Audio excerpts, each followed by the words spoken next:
Welcome to episode 34 of the 5-Minute Major podcast of STL presented by Across the Board Board Games.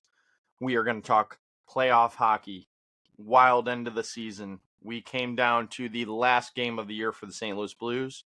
We're going to give you a little bit of a preview on the matchup for the Blues, and we're going to talk all things NHL playoffs. How you doing, Mikey? Doing good. Better now that it's over with, and we can focus on the series. Series at hand. We pulled Winnipeg, as everyone knows. It's going to be a tough battle. I think it goes 7 games. I think it goes 7 games. And the biased pick is the Blues to pull it off, but we'll see. It's going to be a big test for them. We got to stop the hottest team in the NHL, or just the best team in the NHL. You know, that's all it takes. We'll see if the President's Trophy curse is still active. I hope it is. Yeah, like Josh said, we'll talk playoffs. We're going to mention a little bit of NHL news, just kind of some stuff that I had written like a week and a half ago before we recorded this, and to catch everyone up. And then we have an awesome interview. We actually just talked to Mr. Tom Calhoun. So everyone, if you don't know, he's been the PA announcer of the Blues for nearly 40 years. He has awesome stories. He's met everybody under the sun from St. Louis. So it's a great one. It's about 40 minutes long. We talked for a while, but he has some great stories, so you guys are going to love it. And we'll get to that after a little bit of news here. Yeah. Start us off, Mikey, with Erik Karlsson there. Yeah, so I don't even know what game this was. The Penguins are stinky, but Erik Karlsson netted his 200th career goal. He's the 23rd defenseman to do it. Some numbers for you. Shea Weber has 224. So Shea hasn't played in like 7 years, and he's still ahead of Karlsson, which is crazy to think about. Pretty sure he's still getting paid too. Oh yeah, Blackhawks took on the contract. Yeah, is it Blackhawks now got his contract? Yeah. And then Burns still going too with 261, and then Big Al 340, and Raymond Bourque at 410. So I mean, some big names close to him. I mean, Shea Weber, man, what a career! Didn't even realize it. You want to go to this next one? This was wild, dude. Yeah. It doesn't even matter, but it's wild. No, it was wild. Vancouver scores 3 goals in the final minute of regulation to tie the Dallas Stars. And then they proceed to win the game in overtime. First team in NHL sounds like to do this, which is pretty insane. That it doesn't make any sense. No. 3 goals in 1 minute. 1 minute tie, and then you win. That's like goal, face off, goal, face off, goal. Like, yeah. What the heck? Cow. Oh, man. It's been a season of records, though. Blues set the record for their franchise. You got Vancouver setting a record in NHL history. Like, Ovi. It's actually, Ovi. So it's crazy.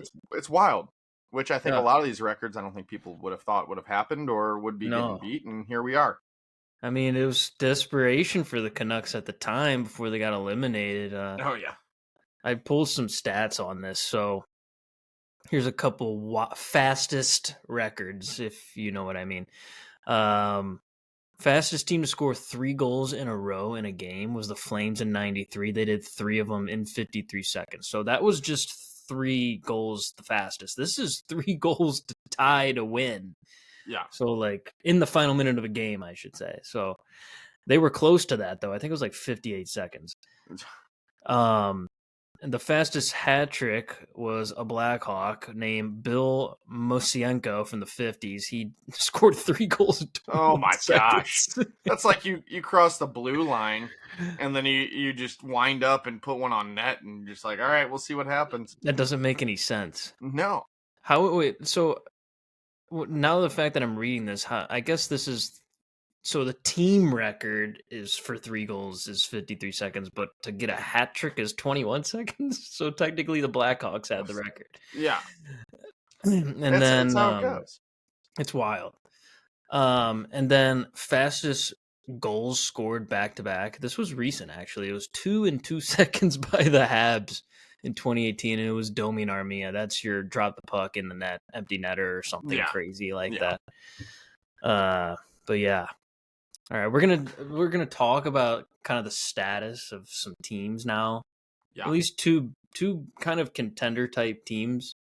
Injuries are brutal in this league, man. When you get to this time of the year, people get hurt all the time, or they get hurt, and these are two teams that are kind of going through right now, and we think that it's going to affect the way they're going to pull out in the playoffs for sure. Yeah, I this first one I think is definitely going to play a huge role in Yeah, their first round matchup.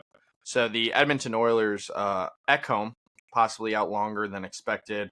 I was seeing he could be done for the year, that's just which bad.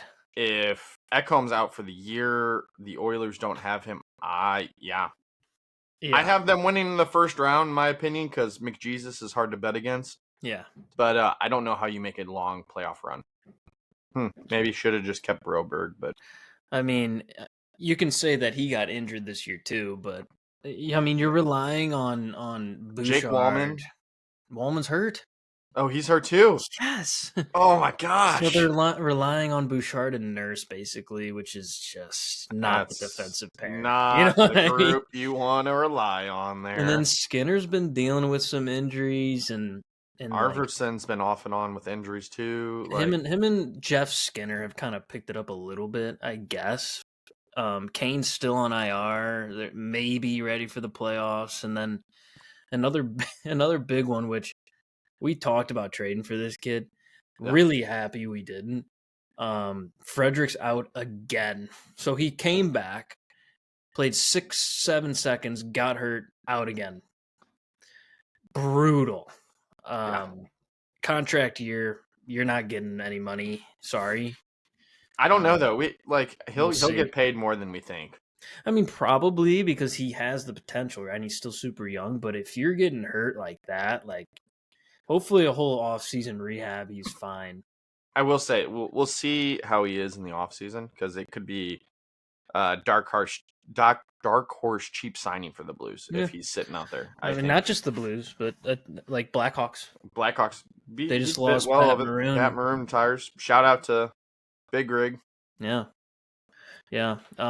As for the Oilers versus the Kings, bro, I have the Kings winning the series. You have the Oilers just because McDavid and Draisaitl are insane. Yeah. It'll go 7.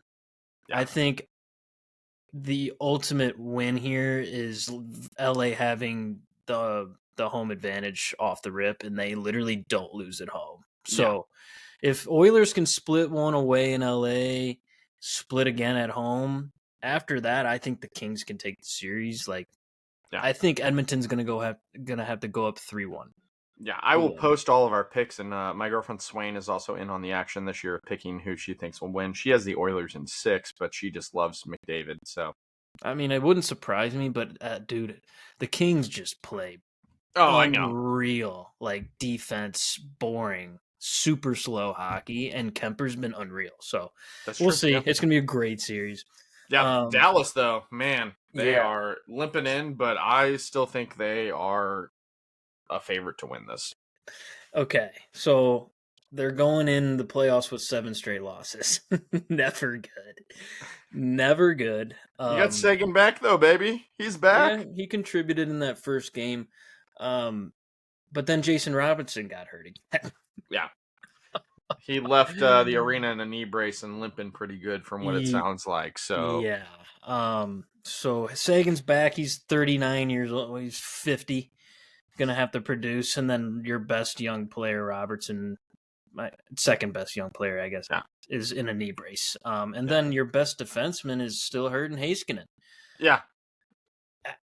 Dude, I don't know. I think Harley's been great. I think Dallas is the deepest team in the West. You got Lindell, you got Harley, you got young guys that are just studs. It's gonna be close. I don't bet against Jake Ottinger, man. He didn't look as good as I thought he would in 4 Nations, but that guy is hard to bet against. He's a gamer. Yeah, he's a gamer. I think he's top 5 in the league, obviously. For sure. I think he might be the second best. I mean, yeah. Anyways, Dallas, man, but they're limp. My thing is being the hot team going into the playoffs is so big. Like the Blues kind of technically are limping in.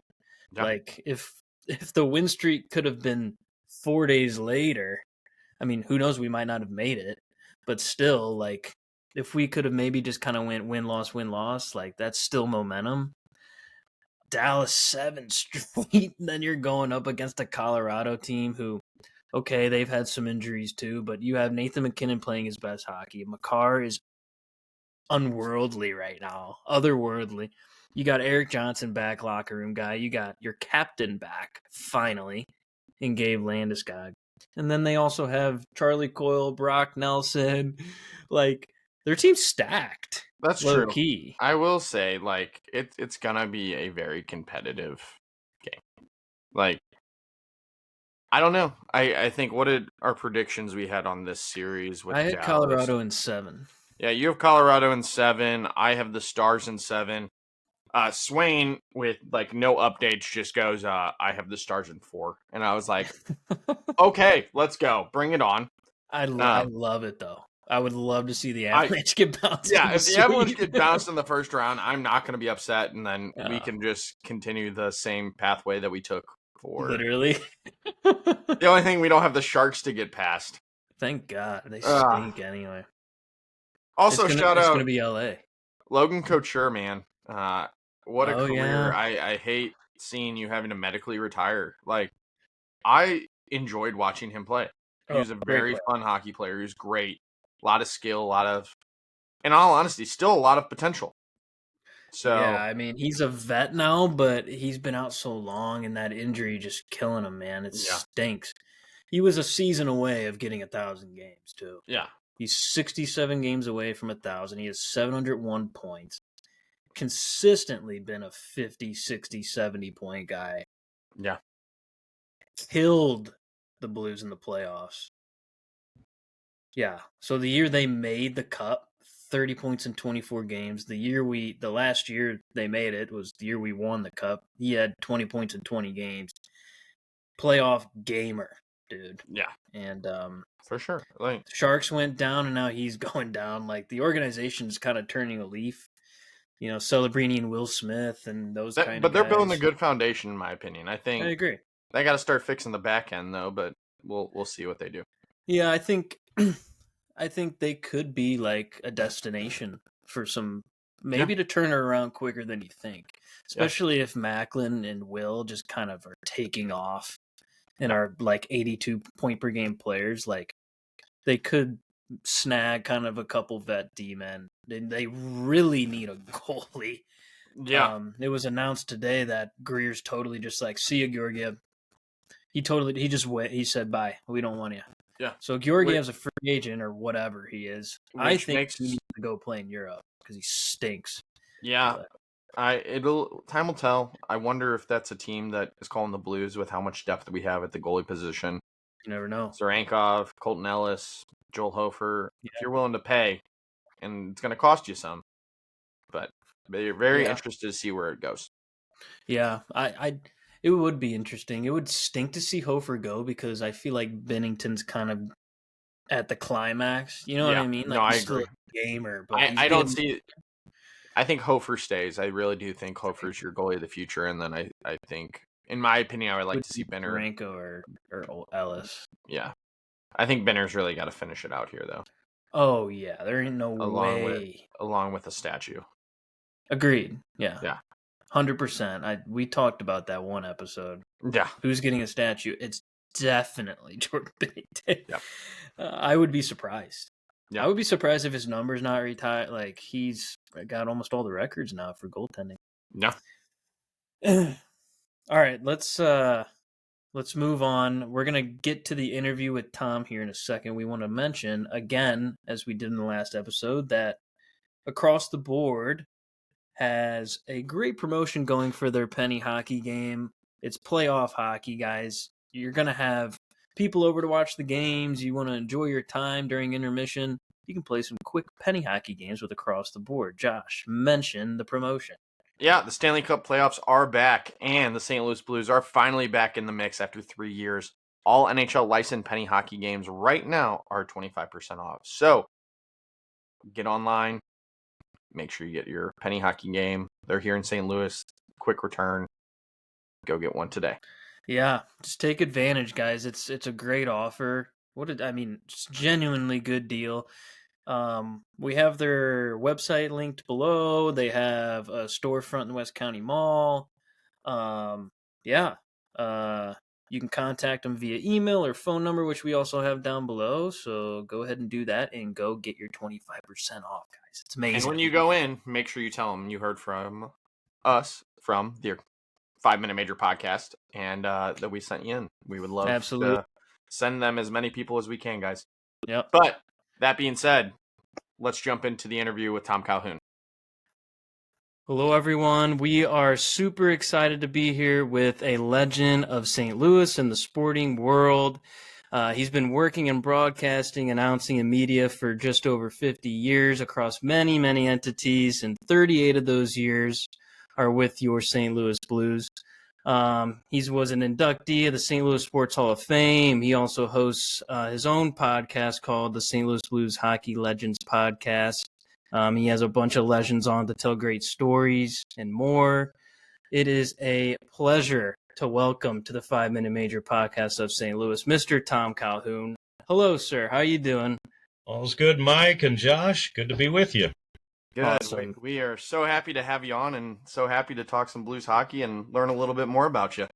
Wait a minute. I didn't give you my announcer voice when I said hello there.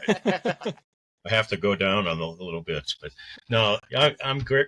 I'm glad to be with you and happy to talk Blues playoff hockey too. That'd be great. Yeah, man, have we been waiting for the playoffs to come back to St. Louis? It is an atmosphere that you cannot beat, and I am super excited to be in attendance that first home game when they come back. Yeah. Of course we had all that fun back in 2019, and I had actually said to myself after we went through all that, I said, I wonder if I'm going to get to do this again, put the cup over my head and be involved with the celebration like we were then. And, 6 years have gone past since then. And so I was beginning to wonder if I'd hang in there long enough to see another playoff run. But the way the guys are playing now, they might do some damage. Agreed. Yeah, I'm sure we'll get into it a little bit deeper, but it's been one heck of a ride the past couple months, and obviously as hosts of a podcast and just Blues fans, it's the greatest feeling to be able to experience the atmosphere again. I know St. Louis is going to be rocking, so my first question to you is kind of to dive a little bit deep into your childhood. Tell us about where you're from, how was it growing up across the river and in Belleville, and about your passion for sports and how it kind of blossomed when you were a kid. Okay, well, I was born and raised in Belleville, and later in life, after I was married for a while, we moved to the Millstadt, Illinois area, which is a little south of Belleville. You guys know the geography, I'm sure. But we've raised our kids here. We have 2 adult sons now. I went to the Belleville Public Schools, 2 years at Belleville Area College. This is the economy route to a higher education I'm talking about here. So then went to SIU Edwardsville once I decided I wanted to pursue the exciting field of radio broadcasting, and I wanted to my goal originally was to do baseball play-by-play at the highest level I could achieve.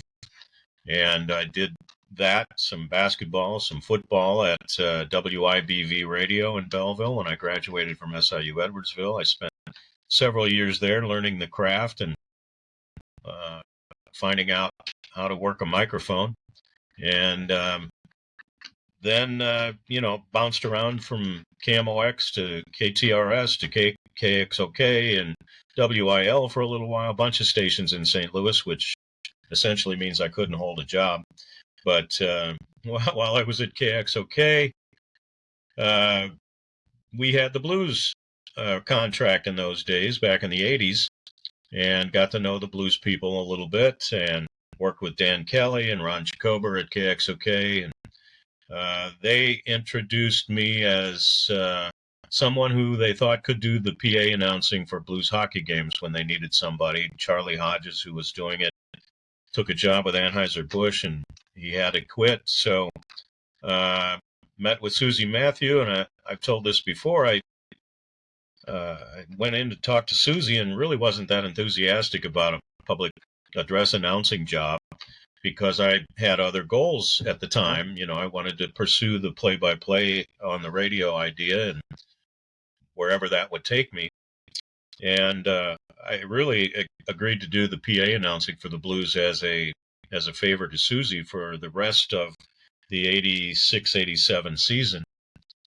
And at the end of the season, she asked me to come back for the following year, and I thought about it a couple of days and went back in and told her, no, I don't think I want to continue doing it because, you know, they were practically paying nothing in those days for their PA announcer, and I wanted to spend time with the kids and with my wife and do other things.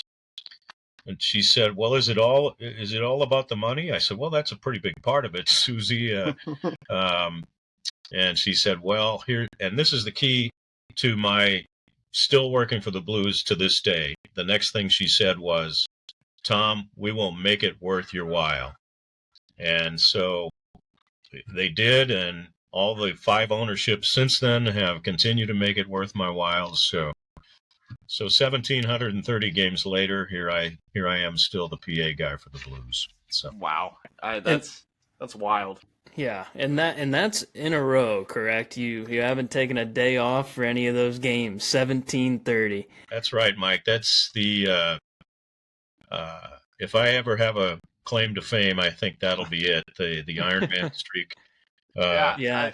I don't think many can probably compete with you on that Iron Man streak. That's awesome. And I think for us, we've heard you talk about a lot of your heroes growing up, of like Stan the Man Musial and Jack Buck, and just the different individuals you've been able to work alongside these these years. Who has kind of been the most influential in helping you kind of get here, and who you've looked at as like a role model and support for you along the way? Well, if I had to pick one, I would say it was Ron Jacober. Ron is retired now. He's still involved with civic groups and such around town. And he, when I needed a job back in the 80s, I was working at WIL playing country music. And, you know, I guess I was doing okay at that, but that wasn't really what I wanted to do. And when they needed a sports announcer / producer at KXOK back in the 80s, Ron hired me for that. Ron helped me get the job with the Blues doing the PA, as I mentioned before. And there's been a few other things that he's done for me along the way, not only helping me with the craft, but also opening a door or two for me after those times. And I think he had a lot to do with me being inducted into the St. Louis Sports Hall of Fame as well, because he was one of the founders of the St. Louis Sports Hall of Fame. So I think Ron, I would have to give a lot of credit for me being who I am, and me being as high. I'm not a high profile guy, but whatever profile I do have, he's helped create that for me. That's incredible. I mean, it shows the tight-knit group of St. Louis. Yeah. Genuinely. Everyone kind of sticks by each other's side, especially in a world of media like this. And, you know, that's just great to hear. Along the way, most people who achieve anything will tell you that at some point there was somebody in their lives who identified a quality in you that you didn't even realize you had, or they would say, you know, you're better than what you think you are, and you can achieve more than what you think you can. And I think Ron was that guy for me.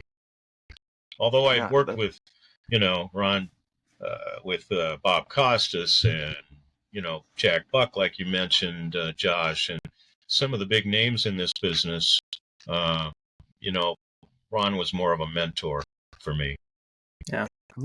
That's awesome. And I think that's the cool part, that I think these opportunities we get in like working in media, and you get to meet so many different people, and along the way, it does take that person that helps really just be like, you can do this. And that's all a lot of us are just needing to kind of give us that first step in that open door. And that's the cool part about St. Louis, I really think, and the community we have here.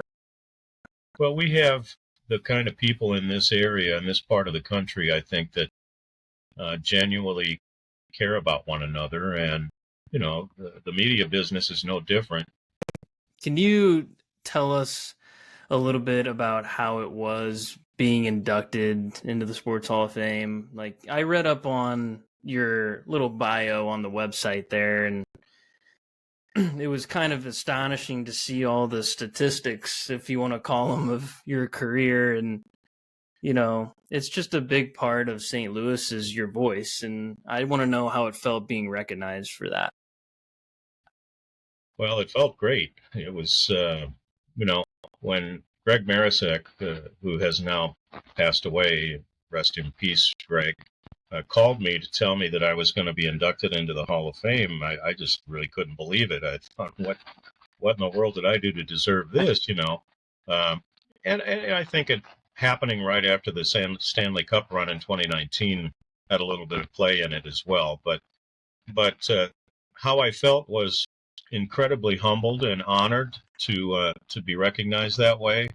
My family and friends were all at the induction when I was inducted into the hall, and luckily some really good friends of mine who are also big blues fans were friends with Layla Anderson and her dad, and talked her into coming to my induction that night. And I brought Layla up on stage to give a report on how well she was doing after her bone marrow transplant back then. And so it was, a wonderful night. And,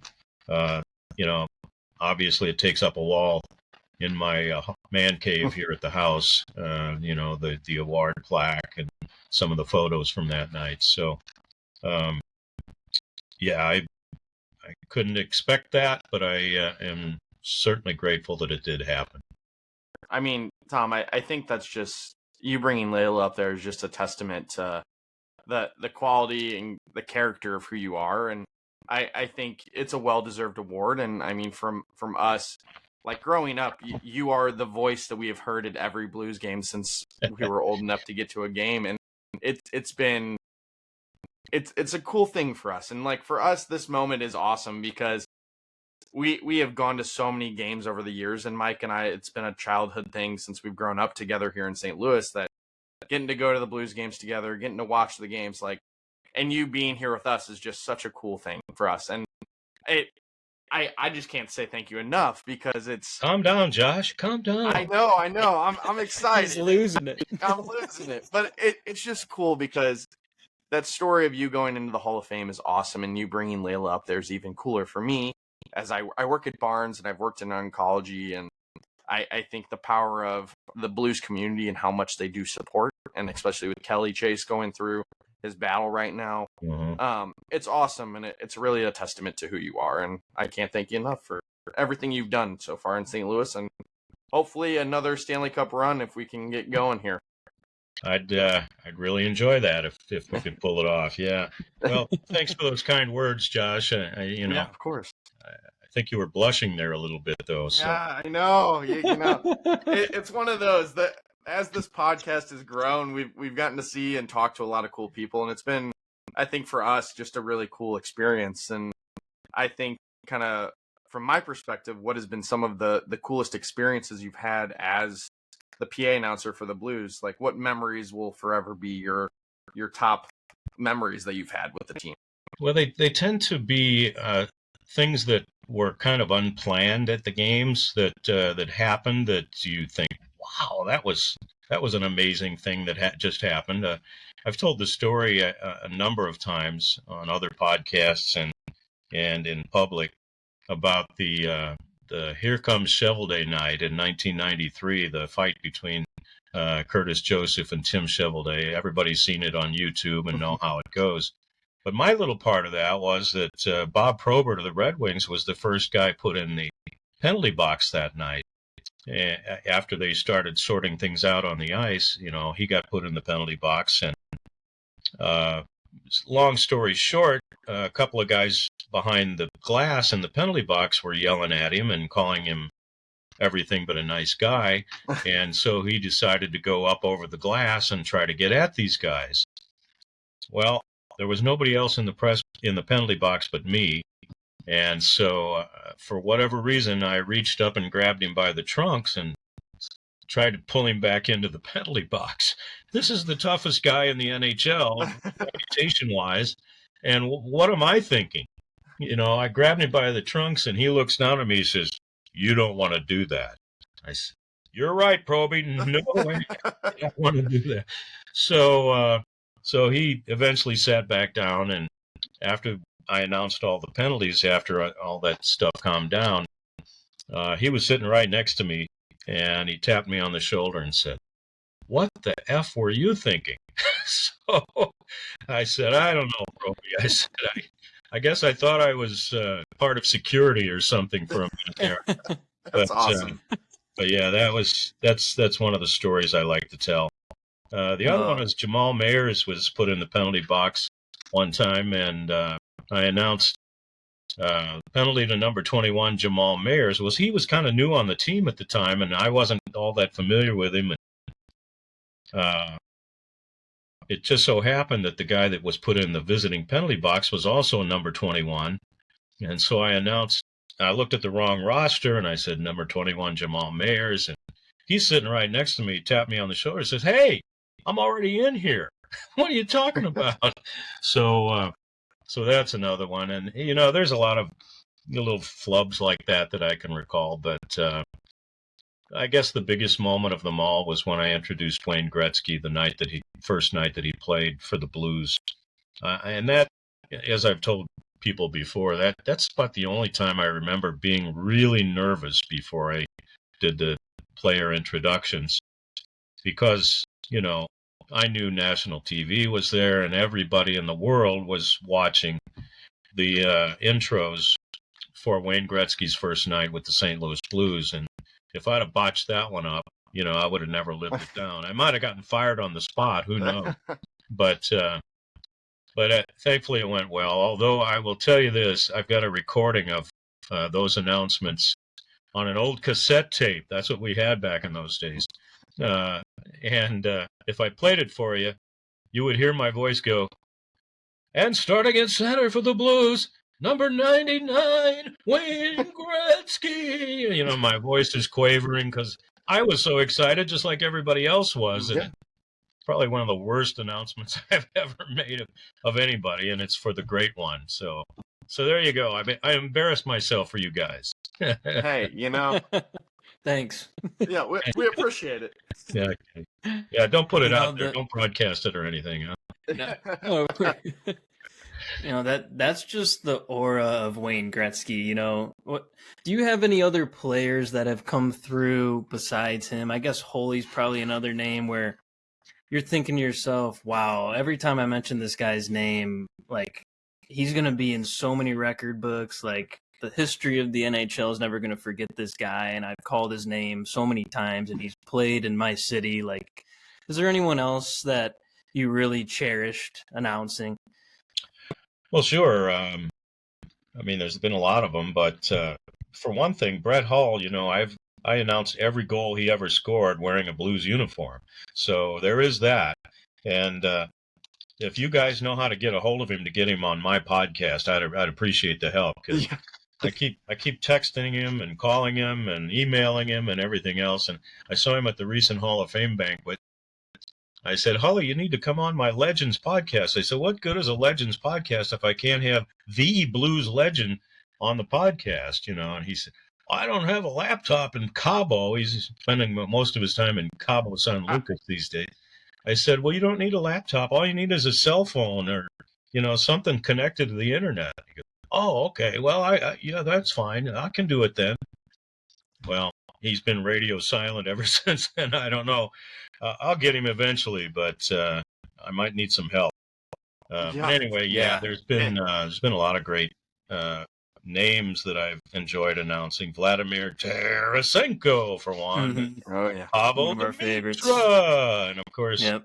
I had Keith Kachuk on my podcast early on back in 2024. And Keith Kachuk, I talked to him before I ever did that. And he kind of gave me permission to have fun with his name. So I did. And there's a lot of other ones have been a lot of fun to announce over the years, but those are three that stand out, I think. Yeah, that I have to say that's you got some good company. You've been able to call some pretty amazing goals for. The other thing I would say, with so many different names nowadays, like, how do you prep for some of these games with some of these players that come through? Like, there's some names that even when we're talking different teams around the league that we just butcher these names, and somehow you are able to just figure it out without an issue. Do you touch base with these players before the game, or how do you kind of go about it? Well, I teach, one of the classes that I teach at Southwestern Illinois College is radio and podcast production. And I tell the students in that course, I said, if you botch up somebody's name, either on the air or in a public address situation, that is the biggest disrespect you can give to that person and their family and friends. Their name is their most important possession. So, it's on you to get it right. However, whatever effort it takes to get it right. And I believe that. And that's something I've always lived by. And fortunately, the NHL understands that they have a lot of wild names going on in the sport these days, Eastern Europeans and Russians and, people from everywhere. So they have a pronunciation guide that we can access on the NHL media site, which provides some help. It's not always accurate, though, I found. So you have to double check some of the names that you question. The second way is the public address announcers in the league, at least most of them, contribute to a site called paannouncerhelp.com. And the guy in Pittsburgh puts this together for all of us PA announcers. We all submit our own roster and pronunciations for all the names on the roster at the beginning of the season, and we update it as necessary. And he keeps that website up and going. That's the second way. But I think if you can get to the player themselves and talk to them, if you question how to pronounce their name, have them pronounce it for you. That's what you should do. Now, there's a caveat to that also, because a lot of the foreign players will pronounce their name like they pronounce it back home, which sometimes doesn't work in North America. So a lot of times the broadcasters, Chris Kerber and John Kelly and I will get together. How are you going to do this name? How are we going to do it so we're all on the same page? And a lot of times we have a quick meeting before games to hash that out. So, yeah, there's some homework involved to get it all right. I will also say that when I was a kid in grade school, I don't think they teach this anymore, but they did when I was in school, called phonics. Phonics, how to piece together syllables and make them sound properly when you pronounce them. And so that, I think, was a basis for me to, get into the communication field and go to where I've gone. So I thank the Belleville Public Schools for some of my early education to get this thing going. That's a long answer for a simple question, but that's No, I think that's really interesting because it shows the insides and outs of prep for games, and that's cool.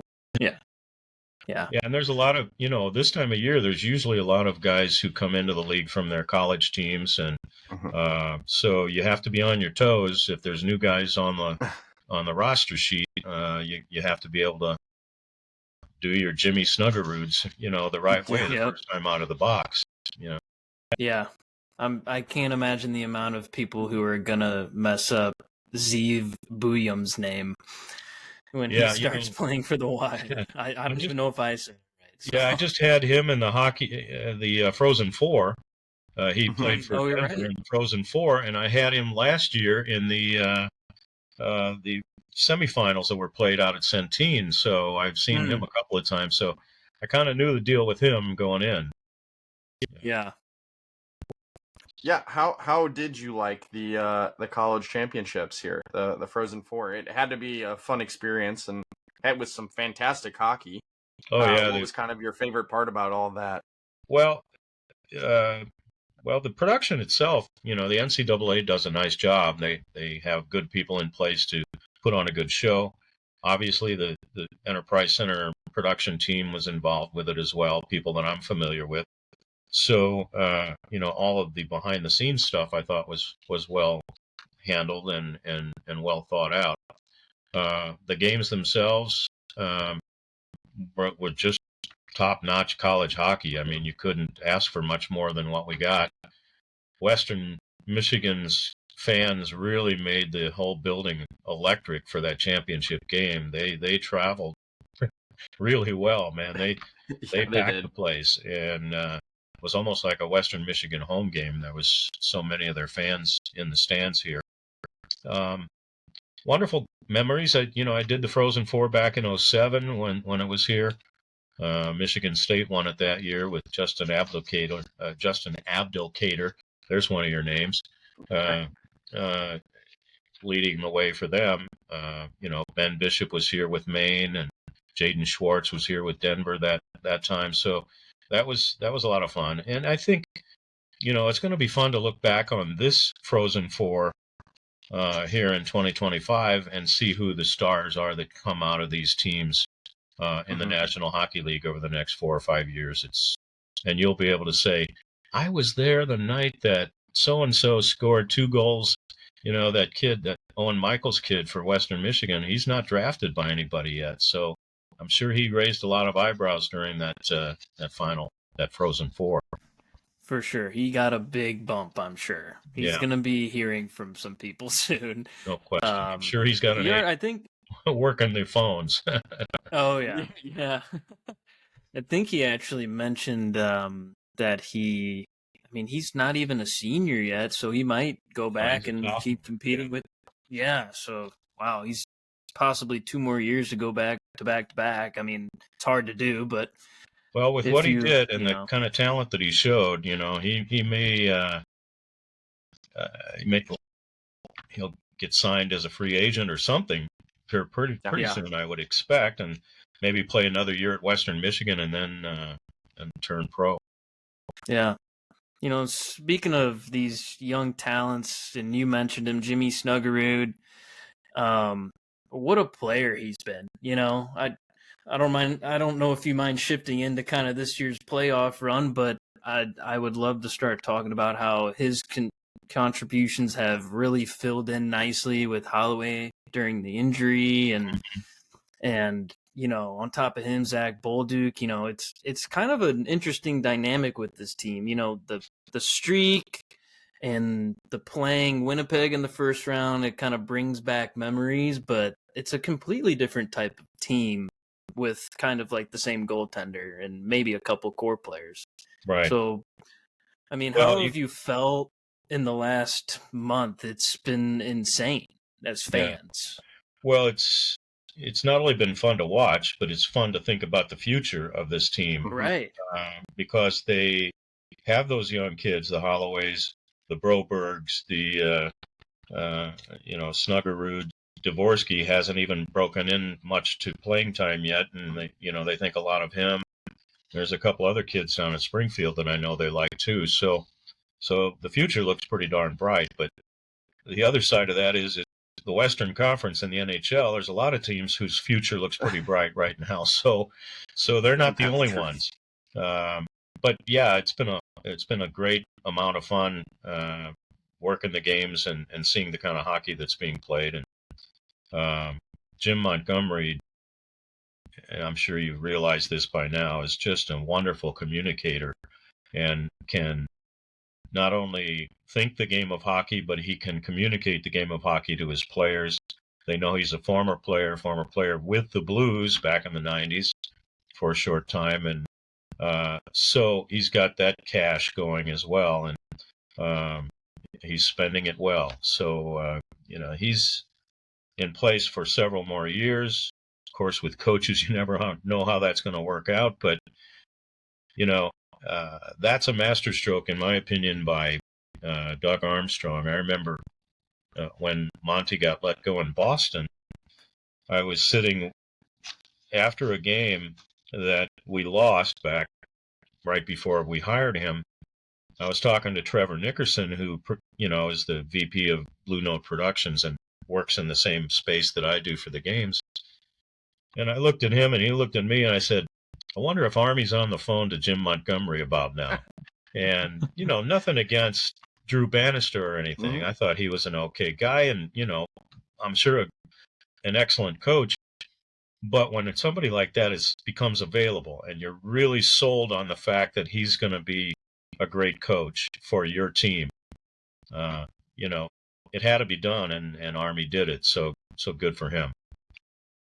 Yeah, I think watching us sign him, and even the players' responses you saw almost immediately, they all knew what they were getting, and I think that allowed this team to just grow, and then he had the time to really develop, and we saw this with Zach Bolduc.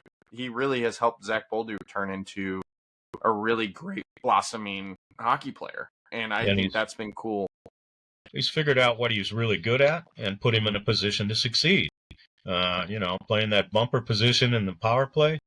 I mean, how many times has he gotten the puck on his stick and the next half second it's in the net behind the goalie? I mean, not many people can shoot the puck like that. And, Monty figured out, that's where he needs to be on our power play. And I'm sure it won't be too long where Jimmy Snuggerud's ripping in goals from the OV spot on the left circle too. So that's, that's a great thing to look forward to for Blues fans for a long time to come. Yeah, and they've kind of shown that blue collar style. I mean, we kind of got back to team hockey, and it's not really a one man show and never has been really in St. Louis, maybe for really short periods of time. But Monty came in and he understands kind of what the fans like. He understands what the management's doing. I mean, he's, like you said, he communicates so well. Have you been around the team enough to kind of feel that energy, kind of feel almost like the family energy that they've been putting out? I wish I could say yes, but, yeah, since COVID, I was relocated from ice level up to the press box to do my announcing. And in the first 30 or so years that I did PA announcing, I would not only see players in the penalty box and occasionally chit-chat with them, but I would also a lot of times go back to the locker room after the game because, I had radio work to do too, and I would carry a microphone and get some interviews and things after the game. So in those days, I got to know players fairly well and, actually would go out after the game and have a brewski with one once in a while. But Dave Lowry, I'm talking to you wherever you are. But it's really difficult for me now, working up in the press box, to be able to say that I know the players all that well. They would probably not like it too much if I went back to the locker room and started wandering around and talking to guys. I think I could probably pull that off, but people would say, "What's the PA guy doing in here anyway?" No, I wish I had a closer relationship to players and coaches these days, but it kind of went away with the old virus back in 2020. Yeah. And that's a little disappointing, but it's understood, I guess, Josh, do you have anything? I don't think I have any other questions. This has been great. I think the last thing for me is, out of all the guests you've had on your podcast, who has been some of your favorite ones to have on and talk with, since you've kind of been doing your own show as well? Well, not a player, but she was as big a part of blues history as anybody else, and that was Susie Matthew. She is the person that hired me for the job as PA announcer. She had some just outstanding stories to tell, and was so open with those stories. I didn't have to prompt her much. She went to the stories that she thought people would be interested in, and she just did a great job. In fact, like you guys, I try to limit usually a podcast to 35 or so minutes, and because people lose interest after a while, and that's just the way these things are. I did a full hour and 10 minutes with Susie, and I divided it up into 2 sections because there was that much good stuff, and released 2 separate episodes with her. I guess the other was Mike Liute. Mike was just great, and he opened up a lot too on being Jordan Bennington's agent and some of the things that they've gone through together, and he was really good. Of course, my very first guest was Kelly Chase, and we all know what a great storyteller Chaser is, and he doesn't hold anything back. When he's got something to say, he says it, and he did on my podcast. So I saw him in the press box the other night, and I think he's turning the corner a little bit with his health battle, and we're all praying for that he gets back to somewhere close to 100% again, and can be the old Kelly Chase that we know and love, and isn't bothered with pain and battling leukemia forever. And he's a fighter, and will always be one. And I think that's the St. Louis community will continue to rally behind him, just like we do with everything with the Blues. And we are sending all those thoughts and prayers to Kelly and a speedy recovery. And we love him to death, and we love that storytelling. I think that's always been the fun aspect of him, because I've gotten to meet him a couple times outside at like training camps in years past, and he's a man of the people, and I think that's always been the fun thing. And that's a lot of Blues players, I think, that come back to St. Louis really I've had wants to talk to us. I've had a couple, 3 Western Canada guys, Saskatchewan guys on my podcast, and they all have that down-to-earth, everyman kind of quality about them that makes it so fun to talk to them. I'm talking about Red Berenson and Gary Unger and of course Chaser. And hopefully I'm going to get Tony Twist on here on my next podcast. That'll be awesome. I'm supposed to talk with him after we're done here tonight and see if we can get that lined up. Perfect. But I'm sure he'll have a few tall tales to tell as well. So looking forward to that. I have no doubt. That's your original point. Yeah, we're all pulling for Chaser and wish him all the best. Yes, well said. But thank you again so much for coming on with us. We appreciate you, and we will hopefully see a good long run in the playoffs. And I'm super excited. Yeah, I am too. And the Winnipeg Jets are no easy task. Of course, they've had the best record, and they're the President's Trophy winners in the league this year. So, it's they've got a tough row to hoe. The Blues do, but I think they're up for it. It'll be a good series. I'm sure of that. For sure. Yep. For sure. All right, Tom. We'll keep in touch, I'm sure, and enjoy the rest of your night. And let's go Blues, sir. Let's go Blues, sir. All right, guys. What an interview! So much fun. Tom is a genuine person, super nice guy. He joked with us like we were his buddies. He told great stories. That's all we want from a guest, and he's a legend, man. St. Louis Sports Hall of Famer. His voice is just childhood for Josh and I. I'm pretty sure Josh mentioned it in the interview. So I geeked out a little bit. He gave me some trouble for it. But yeah, I'll take it. That was awesome. We'll be sure to link his podcast below as well. Yes. I think he just has a straight up like Tom Calhoun website that I'll link, and then he's had some good guests on his podcast. So go check that out. I think he mentioned Keith Kachuk is next, which is a huge one. He's a great storyteller, and he's had Keith Kachuk. He's had Blues Michael of the Ude, he Past, said, Michael yeah, Ude. Red Berenson, yeah. Listen to his podcast. He has a lot of great stories that are shared. So. Yeah. But let's jump into the playoff matchups real quick. We'll do our predictions. We'll give you a quick little rundown, and then we'll finish it up with the Blues versus Jets matchup with some hot takes on that. But Okay. let's start in the East, Mikey. All right, yeah. So the Leafs, I read somewhere this is their first ever Atlantic Division title. Really? I don't know. It was a verified Twitter page, I'm pretty sure. No wonder they've been playing Boston so much. So Leafs are 1 seed. Good for them. Maybe. They're going up against a hot Ottawa Senators team who pretty much took the reins of the wild card 1 spot in the last month. Good for them. This is going to be a heavy battle. Yeah. Nyes is going to have to step up big time to stop Brady. It's Berube. Is he going to have to kind of, I don't know how his coaching style might have to adapt a little bit to that Blues 2019, just lay the body style, but he doesn't have the players. I was going to say Toronto cannot be that style of game. I know. They're going to have to play their own game and hope that the Senators just feed into it. Genuinely. Also, you need Mitch Marner to stay consistent through the playoffs. Agreed. He has been a guy that likes to fade away in the playoffs sometime.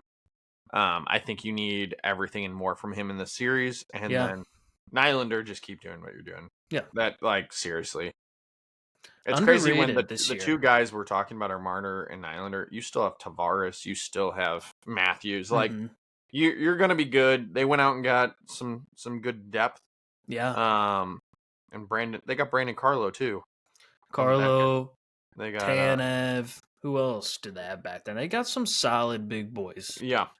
And honestly, their goalie tandem's been pretty solid this year. Woll is still kind of meh for me, but Stolarz, they're going to ride Stolarz until the wheels roll off.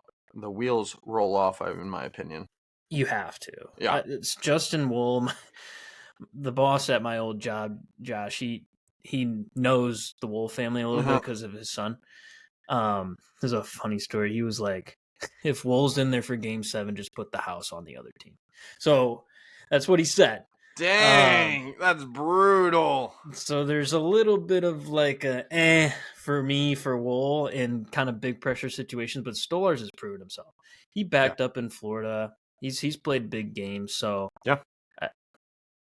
I don't know how it's gonna go. I have the Sens in 7 personally, just because I love the chaos and Toronto fans losing yet again in the first round. Yeah, you have the Sens in 7. I have the Leafs in 6. And Swain has the Sens in 7 as well. Yeah, it's hard for me to bet against Berube, but I think the goalie shifts to Ottawa. I agree. Allmark's a stud. Totally agree. And I agree with you when you said he could steal 1 or 2 games in the series for them. Yeah, if they need it, he'll show up. On the other end, like I said, Stolarz, he's 9-0 his last 9 starts. Yeah. So he's hot right now. Yeah. Could be huge for them if they have any lapses. I don't think the defense would be a lapse or making too many mistakes. I think the forwards playing defense for Toronto could be a little bit of a mess situation, especially with the top guys outside of Matthews. Matthews is a great 2-way player, by the way. We will see. It's going to be a fun matchup. Battle in Canada. That's a good first round matchup. Yeah, they haven't had the Battle of Ontario since the 90s. Yeah. So this is a big one for Canada, and it's only a bus ride away for these guys. So it's rivalry central up there. I'm sure it'll be chaos. Quick little run through. We got the Capitals versus the Canadiens. Ovi's in the playoffs. What can you say more than that? Love and then the big thing is, can Montembeault hold strong? I mean, I am interested to see how this series goes. It is one of those teams that, yes, the Capitals had a heck of a season. But do they go into the playoffs and get bounced in the first round? I could see that happening. I mean, but the Canadiens are also, there's question marks there. Yeah. I think the Capitals they're kind of limping in. Yeah. I think the Ovi, once Ovi got the goal record, they're like, oh, thank God. we're in the playoffs. Ovi got the record. Let's just kind of get the season over with, and now we can go dominate the playoffs. I hope that's the mentality. Great coach, great everything in DC, as you know. Does Ovi like take over games? The last playoff he was in last year, he was nowhere to be found. Yeah. I think yes. I think the Montreal defense is a little soft. They have some great superstar talent on the forward end, though, with Caulfield and Suzuki, who's been unreal, and now they have Demidov over, and Yeah, it'll be interesting to see. yeah. Our predictions we had for this one. Swain had the Caps in Game 5. I Yep. also have the Caps in 5, and you have the Caps in 6. So Yeah, I think give we're the all Habs still an picking extra the game. Caps. But we shall see. I think the Caps are a better team overall than the Habs, but time will tell. Yeah. All right, next one is the Hurricanes and the Devils. This is going to be blowout. I think this might be the only sweep of the first round. I gave the Devils a game, I'm pretty sure, in my prediction. I also did as well. So, Devils have been dealing with injuries. Jack Hughes is out. Brutal. Yep. Goalies have been okay. Markstrom hurt, comes back. He's okay. Jake Allen, you never know. He's been unreal this year. Low-key, could fill in and steal a game. That's my prediction. Yeah, I agree. The only thing with the Hurricanes is their goaltending's always been what it is, which is questionable. Freddie Anderson is always injured. And is it Kochenkov? Something like that, Peter? He's kind of stolen the reins as number one goalie. So we'll see if he can kind of hold it together throughout the second round. I think that's what it's going to come down to. Yeah, I think this first round it's easily the Hurricanes. This is probably going to be the one series where the NHL faithful fans are probably picking like 70-30 Carolina. Yeah. I mean, they got Jacob Slavin on the back end, though. Like, you can make up Brent Burns. Yeah, you got experience on the back end that can shut down games for you and that. And I love Rob Brindamore. So yeah, I like him too, more as a player than as a coach, but he lives and dies for his team. So yeah, so this predictions we have on this one: Swain has the Hurricanes in 4, you have them in 5, and I also have them in 5 as well. Yeah, so, Jersey steals one at home. Yeah, probably. Yeah, I think Markstrom starts first game, they get destroyed. I think he and does then the first Allen 2. Comes in. Yeah, Allen's gonna play in this one way or another. Yeah, we'll see. All right, and the big one for me, this is going to be the best series of the East, for sure. A little bit ahead of the Canadian series. So, Battle of Florida yet again. Panthers, Lightning. Both teams are cup contenders. There's no denying it. Both teams play heavy games. No denying it. Both teams have great Russian goaltenders. No denying it. Who has the edge? Gosh, I don't know. So Paul Maurice saying everyone will be back for game 1. That's huge for the Panthers. The Panthers were like, cool. We have enough room that it doesn't really matter what we do down the stretch. Yep. We're gonna sit everyone. Yep. So everyone is about to come back healthy, rested, and ready to go. Yeah. So that right there, and the addition of Brad Marchand, I want the Panthers to win this. I think the Panthers will win this. That's my take. Yeah. It's gonna come down to though, what does Bob have left in the tank? Yeah, he's getting up there in age, which is crazy to think about, but he's playing some of his best hockey the past few seasons. So he can steal a game for Florida. He won't have to. That team plays their hearts out every game. Yeah. Top to bottom, great team. And so does Tampa, though. Like, I think no one's talking about the Lightning. I think they understand that they're good. They don't understand how good. Hedman, beast. Gensel, best addition to the offseason for any team, pretty much. Point, sneaky great player. And then you have Kucherov, who's like MVP of the season. Yeah, so 121 points, I think, this year. Just not a big deal. Again, unreal. And then sneaky player Ryan McDonough. No one talks about McDonough. No, I love Ryan McDonough. Such a beauty. underappreciated player in the league. Like, Yeah. does so much. And, like, shout out Ryan McDonough. Yeah. So we'll see. I know I have Lightning in 7. You have Lightning in 7. I have Panthers in 7. And Swain has Panthers in 5. Wow. So she Yeah. says they're coming out hot. Yeah. For the girl that despises Matthew Tkachuk, it's hilarious. She doesn't like Matt. No. Everyone should love Matthew Tkachuk. I love Matthew Tkachuk. The Tkachuks are forever and always, but yeah. I told her it's blasphemy. You can't speak that in St. Louis. Yeah, it's going to be a great series. People are probably going to get injured. Yeah. And I think it's going to come down to who's the better goalie. I think Vasilevsky will be. So we'll see. All right, on to the West, dude. The West. Gauntlets. Gauntlet series. All of them. All right.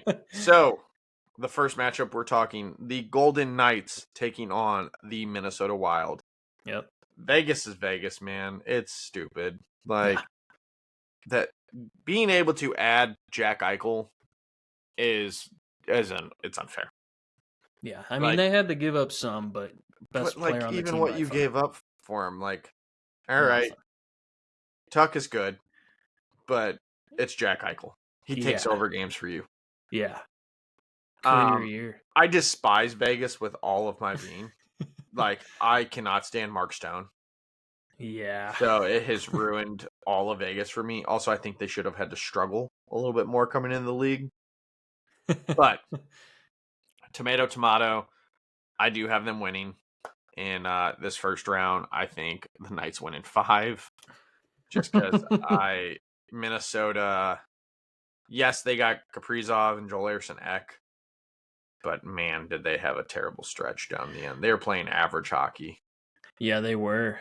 And honestly, it's impressive that they stayed where they are in the standings. Yeah. I don't hate the Wild. No. I mean I do. Yeah. But I don't hate the way they're built. Like Bouillon coming in as a young stud could like back a power play. You never know. He might be kind of that Cale Makar to the Wild where he comes in and dominates. Yeah. Kaprizov and Eriksson-Ek back is so big. And their goaltending has been so sneaky good with Gustafsson and Fleury, and this is Fleury's last hurrah. You never know. The Wild might pull something crazy out of their butts. But I agree with you. Vegas is just... I think they're the... Well, I mean, I probably am contradicting myself, but they're probably the best team in the West. They're so deep. No, I will not. They're not the best team. They're up there. The only thing they're lacking is goaltending, in my opinion, and that's where I think this can go to 6. Yeah. I'm pretty sure I picked Vegas in 6. Let's see. Yep, you have Vegas in 6. I have them in 5. Swain has them in 7. Wow. Okay, so she's got a long series. We'll see. It's gonna come down to star power, and I think that's where Vegas might have a little bit of an edge just based on Jack Eichel's season. He's been so good. Yep. And Petro. Barbashev. Saad. They're all playing in meaningful playoff games. I want Barbashev back. Come on home, buddy. We got Bolduc now. We do have Bolduc, but... He's the same. Yeah. He's the exact same. He is the same. He's got a better wrist shot, though. It's true. Okay, next one. We just mentioned it. Kings and Oilers, baby. This is going 7. Yeah. I don't see how it's not, in my opinion. We mentioned it above. Oilers are hurt, but they have McDavid and Draisaitl. Kings are not. They don't really have like a superstar. I mean, they have Kopi, they got Kempe, Doughty, but it's not McDavid and Draisaitl. You got a good mix of young and old. Agreed. And better goalie situation there. Darcy. 100%. Darcy. Kemper is going to get... He's going to get Vezina votes this year. He was so good. Kemper is hands down the better goalie. If I had to pick between Skinner and Kemper, I'm picking Skinner every day. And Kemper's won a Stanley Cup. Yeah. Skinner is... What's had... Average. Middle of the league. Yeah. I'm pretty sure I picked the Kings in 7. I love their defensive game. They play lockdown defense. And Byfield kind of started taking off again at the end of the year. He had a couple nasty goals. And then, of course, I'm pretty sure the Chickless guys mentioned how great of a defensive forward Philip Deneau is, and he can possibly slow down the superstar power. We will see. Yeah. Kings in 7. Yeah, you have Kings in 7. I have the Oilers in 7, and Swain has the Oilers in 6. Yeah. So we shall see. But this next matchup, I think, will be the best matchup of the first round in the Western Conference. The Dallas Stars versus the Colorado Avalanche. Prediction-wise, I'll start off here for us real quick. Mike has the Avs winning in 7. I have the Stars winning in 7. Swain, just with the gut punch to the Avalanche fans, have the Stars winning in 4. I don't know about that, but I think this is going to be a heck of a game. I think it's a better goalie situation for Dallas. Oh yeah. I think it's huge that they got Sagan back. It is going to come down to what is the injury picture looking like for some of these players. Yep. But it's going to be a physical series. So, hard fought. It's going to be very big specialty teams kind of game. Who slips up, goes on the penalty kill, will pay for it because both these teams have very good power plays. I agree with you with everything you said. Stars are hurting. They're limping in. Like I said, 7 losses in a row going into this. Yeah. Not good. Avalanche, they're kind of on the up. So they've been playing all right. I think they're finally starting to click as a unit with all those new faces. Their goaltending has actually been pretty good. Yeah. My issue is who's running with it. Which goalie is going to take the number 1 spot in this playoffs? It has to be somebody. You can't go into the conference finals flip-flopping a goalie every game. It just doesn't happen that way. Yeah. Momentum is a thing in this league. I have the Avalanche in 7 strictly because Cale Makar is not from this world. And Nathan McKinnon is a bowling ball, and he will get past everybody. It doesn't matter. Andrew's gonna make this go 7 for sure. Yeah. We'll see how Mikko Rantanen is. This is like the interesting. This is the some vengeance is going to be in this game. So yeah, we'll see if it gets a little chippy. I think it's going to be a very chippy, very grinded out kind of series. 100%, yeah. And that's crazy. I feel like the Avalanche, when they won their cup, they didn't have any competition. Like, it was just us. Took them to 7. They swept like everybody else. Yeah, and if you wouldn't have heard Bennington, we would have beat you guys. I agree. Kadri, haha, enjoy the golf course, sucker. Yeah, it's great to know he missed the playoffs. Yeah, it's a good day when Nazem Kadri misses the playoffs. Not that I'm biased or anything, but scum. He is scummy. All right, you have Stars in what, 7? Yeah, I have Stars in 7. All right, Avs in 7 for me, and then Swain has the sweep. Okay, and finally, it is your St. Louis Blues up against the Winnipeg Jets. We're in. We did it on the last game of the year, and we did dominate Utah, so I can't be too upset with the momentum kind of we're going in. Let me run through kind of the bullet points here. Bennington versus Hellebuck round 2. The last time they faced each other, we won the series because Bennington was not from this world. Another big part of the Blues' success has been the rookies, and they really have to step up now. Mm-hmm. Bolduc, Snuggie, I'll even throw Tucker and Hofer in there. Yeah. You guys have to be consistent and play some really good hockey against this team because Winnipeg has a huge defense. They're massive human beings, and they keep you to the outside, as we saw the last time we played them. They just controlled every facet of every zone and made us look silly. We have to be able to put more pressure on Hellebuck, and if we need to get through the defense, that's step 1, right? Yeah. Kind of some bad news for the Jets. Ehlers is out. That's kind of stinky for them. I don't think they're that deep of a team. No, they run with their top 6, and then agreed. They pray for the rest of it to fall into place. Yeah, and we're not taking anything from Lowry or Perfetti, you know what I mean? But could be a huge series where if the Blues can play their game and roll 4 lines deep, it's going to be hard for the Jets to keep up because you're going to just be playing your top line continuously. I think so too. And we're going to have a little pressure on our top guys too. Thomas is going to have to stop a Connor and a Scheifele. Same with Parayko and Fowler are going to be out there a lot against those guys. So clean shifts and changes over the boards are going to be huge in this series, being able to put our top guys against their top guys. And I mean, I don't know. It's going to come down to... I have the Blues in 7. I have the Blues in 7 as well, but truthfully here, it's going to come down to what we hear about Dylan Holloway. I don't think he's going to play the rest of the year. You think he's done? I think he's done. But there was the rumor he was skating. Skating? Well, so was Parayko 4 weeks ago. Yeah, that's true. And if it's the same type of thing, he's going to have another 4 weeks. So we better keep winning. Yeah, we shall see. They sent Dvorsky down today. He is returning to Springfield to play in the playoffs with the Thunderbirds. Good stuff. But I kind of did the breakdown of the top players for the Blues. I'll start with the Jets players here first, though. Okay. Biggest question every year, Connor Hellebuyck. He played 62 games this year. He has 47 wins.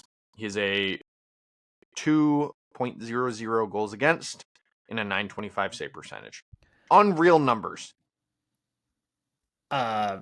He should win the MVP, in my opinion. I agree. But can he continue this in the playoffs? This is always the question. Is he going to get gassed? Which is where I get extremely frustrated that Winnipeg did not think to just let him rest. But I think he's also a freak of nature human. Well, they had a little bit of a chip to get the President's Trophy. Technically they were battling with the Caps to get it, and I don't know, man. He's so good, but like I said, pepper him. And pepper him. He might let some squeaky ones in. So yeah. The Blues killer, though, Kyle Connor, finished the season with 41 goals, 56 assists, and 97 points. He's a stud. I love him. I think I called for him to be the most goals scored by a player in the beginning of the year, which I think it was Draisaitl. Or did you get him? I said Connor to get the most goals this year. Yeah. I mean, unreal season for what it was. Crazy part, 4 Nations, he was such a minor part of that team.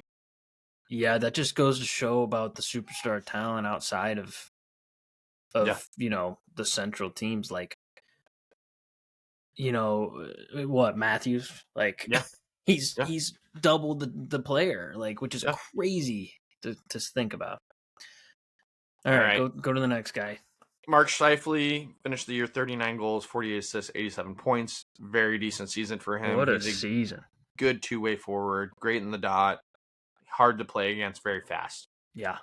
Ehlers, 24 goals, 39 assists, 63 points. I mean, it's going to hurt. Hard to replace. He was also a guy that I would like the Blues to have a run at. I think he would fit really well into our top 9. And then their best defenseman, in my opinion, is Josh Morrissey. Finished the season with 14 goals, 48 assists, and 62 points. Yeah. It's a great little lineup there. It's a good squad. It Never really a doubt. Yeah. So, statistically, I'll let Mike talk about the Blues here. I really think it's a push for Ehlers versus Holloway. Statistically, very similar numbers. Holloway's got the 26 goals, 37 assists. Yep. So 100%. I think right there, that may be a contributing factor. That's a push when both of those players are out for you guys. Yeah, I agree. That's why I'm not too worried about Holloway being out, even though if he was in, I'd think we could win in 6. Yeah. In my opinion. If Holloway was in, my goodness, I think we're talking a whole different conversation. And no offense to Matthew Joseph, we would be a better lineup without him in it.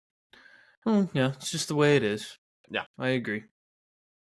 All right, let's go through the Blues players. I'll start with Holloway. So Holloway had 26 goals, 37 assists, and 63 points before he got hurt. Unreal breakout season for a 23-year-old kid. He should be getting paid in a couple years. Mm-hmm. Bushi, you know what? We really were hard on him earlier in the year because he was playing center for some reason. And he ended up with 20 goals, 37 assists, 57 points. That's pretty good for starting off brutal. Yeah. And he just turned 30, so happy birthday, Boosh. And I like Boosh. I've never hated Bushnevich. I just sometimes I think when he gets uncomfortable, he can kind of be a lax type of player. But he's been so good lately. Yeah. One of those guys you just want more from because you know he Yeah. can do so much more than And what he was and doing. he did. He ended up And he doing did. that. He ended the year on like a pretty solid streak, I believe. So Oh yeah. Good for him. Big Colt, 16 goals, 20 assists, 36 points. Career year. If he doesn't get hurt, I think he scores 20. I was gonna say I think he's got 20 goals if he didn't get hurt. Yeah, just a brutal injury on a weird play, but he's back and he looks fine. So he'll be playing 25, 26 minutes against this Jets team. He's looking at 30 assists and 20 goals. Yeah, I think he would. I think he would have gotten a couple Norris Trophy votes. Yeah, maybe one. Rightfully Makar so. Yeah, Makar's away with it, right? But maybe one. All right, and then Jordan Kyrou, 36 goals, 34 assists, and 70 points. This is his third 70-point season, his fourth 30-goal season. Unreal. Yeah. He completely flipped the script this year. He is playing great two-way hockey. His plus-minus is unreal. One of the best on the team. And he didn't miss a single game, I don't think, this year. So good for you, kid. Also a guy we are very hard on through the season. Oh, yeah. I mean, you have to when it's your star player, and he's not contributing the way you believe he should, and he ended up doing it. Jim Montgomery, man, really helped, I think, recenter him and get him on the right path. Yeah, I agree. I think Bannister just might not have been saying the right things, and I think the mental in the locker room at the beginning of the year was like, we're just kind of playing, you know, like we don't really know our motive. And then Monty came in and gave them a reason to play. Yeah, so I agree. And then our guy Robert Thomas, 21 goals, 60 assists, 81 points. Technically, he was well over a point per game this year. Yes. Stinks he got injured too. What did I see? He's second player to do have back-to-back consistent 80 point seasons since Brett Hull. Yeah. First player to have back-to-back 80-plus point seasons since Brett Hull. That is crazy talk. Yep. So just get the banner ready already for Thomas. Like, yeah, he's the best two-way forward we've had since Adam Oates. I agree. Yeah. And I think if he keeps getting these assists and passing the puck to Kyrou and Snuggerud and blah and whoever, he's going to keep racking in 60 a year. It's been a monumental season. We set a franchise record for most wins on home ice, consecutive wins on home ice. Yep. Most wins in a row. Nathan Walker becomes the franchise leading player in hits in a season. Mm-hmm. He topped Ryan Reeves and David Backes, who had like 3 other seasons of most hits. Yeah. So like heck of a season. Yeah. So, I mean, no matter what happens in this series, I'm happy we made the playoffs. We needed 100%. to be back in the playoffs. This team needed to be back. And these young players need to experience playoff hockey. Totally agree with you, bud. And I think if Jimmy can just get a little more comfortable and start contributing offensively, man, I think we're gonna have some opportunities here. I think he has. I mean, 3 points, and he's played under 100 minutes of ice hockey in the National Hockey League. So he's in the mix almost every time I see him. He's a great two-way forward, underappreciated for that aspect. I'm very pleasantly happy with how well he's distributed the puck as well. Yeah. Crispy passes. Yeah. So we'll see, everybody. I know the Jets are a great hockey team. They're so good. They've been so good all year. The playoffs are a different beast. I think Montgomery has the coaching edge. I think we are close in defense, and then it really comes down to goaltending. And if Helly isn't on, then we can steal this series away. So let's hope for a long one if we don't make it. And let's hope for some Blues wins starting Saturday. Let's go, baby. And then Josh and I will be there on Game 3. It's at 8:30 p.m. Central, which is horrendous for a time. Thursday. TV, thank you for that. But you had to figure we're not the media market hub. No. I will say, talking about that, I think on this stretch though, Zimmerman, the CEO of like the business side, said TV ratings went up by like 56% from the beginning of the season. That's amazing. Yeah, so they're probably right around where they used to be. You know? Yeah, probably maybe more. This is huge. So I'm looking forward to it. That being said, let's go Blues. Playoff hockey is going to be wild, and we're going to see who wins the cup this year. Let's go, baby. Let's go.